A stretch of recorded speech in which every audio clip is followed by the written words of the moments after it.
responsible of infrastructure at the World Bank. Please.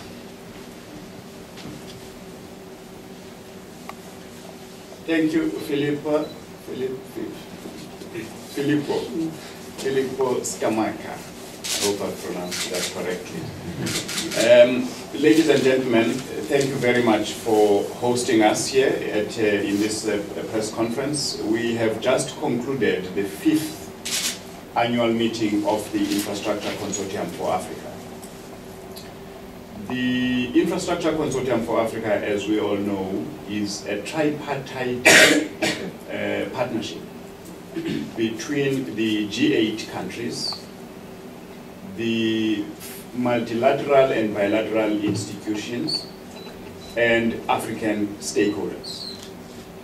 Today we had the annual meetings of this tripartite partnership. However, the meetings of the ICA are also attended by observers from African institutions that are not members of the ICA, the donor countries, emerging donor countries that are also not members of the ICA, representatives from the private sector and development agencies of the various countries.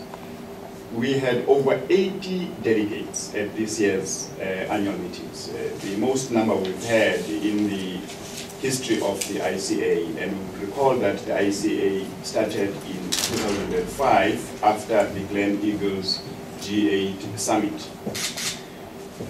This year has been a very successful meetings. We managed to deal with an agenda that was full, and the agenda dealt with the opening remarks initially that were provided by Professor Riccardi as well as Dr. Scotty.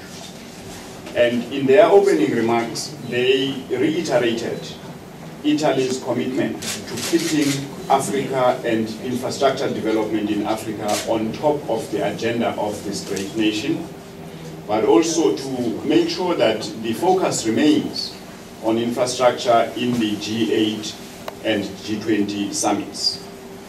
So that was the first occasion or business of the annual meeting. The second business of the annual meeting was to evaluate the performance of the ICA since its establishment.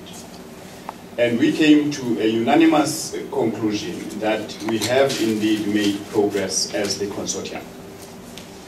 For example, donor funding towards Africa in infrastructure from the membership has been growing, and last year it was at about $10 billion US. That is in 2007. In 2008, this grew to about $12.4 billion US. And this comes from a level of below $6 billion US in 2005. So we are making progress as the members of the consortium. However, this evaluation was also sobering in the sense that we were also informed of the remaining gaps in infrastructure funding that still need to be closed. And the gap on an annual basis is estimated at about $80 billion US.